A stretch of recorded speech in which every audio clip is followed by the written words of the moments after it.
الله وبركاته. سنكون اليوم معكم في التدريب الخاص بأولمبياد تحدي العقول الفلسطينية للرياضيات، وسؤالنا لليوم هو: في الشكل المرفق BAC مماس عند A للدائرة التي مركزها O، إذا كان نصف قطر الدائرة يساوي 2 سم وكانت قياس زاوية BOC تساوي 120 درجة، وكان BA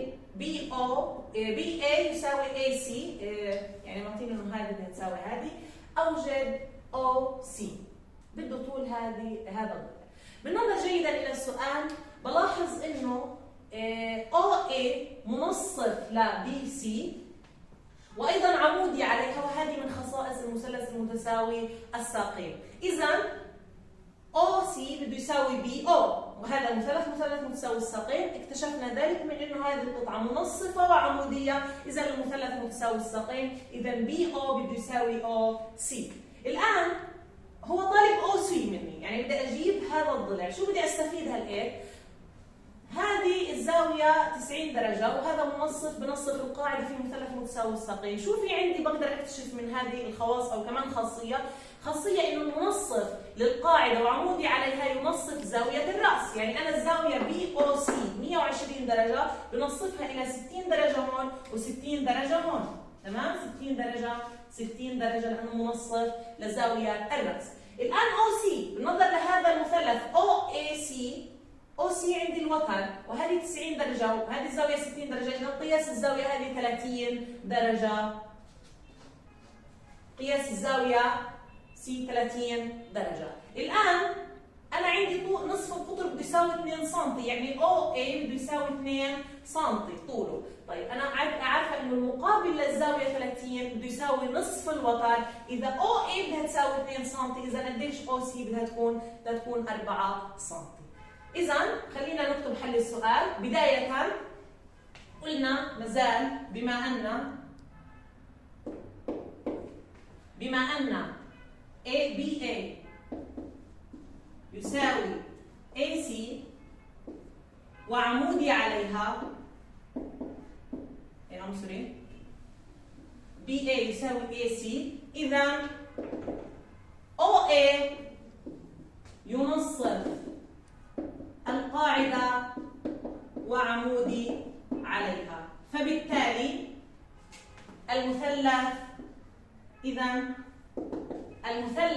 BOC مثلث متساوي الساقين، فيه BO هو الساق الأول يساوي OC، تمام؟ بعد ذلك أنا بعرف إنه الخاصية إنه المنصف والعمودي بنصف زاوية الرأس، إذا زاوية BOC بدها تساوي زاوية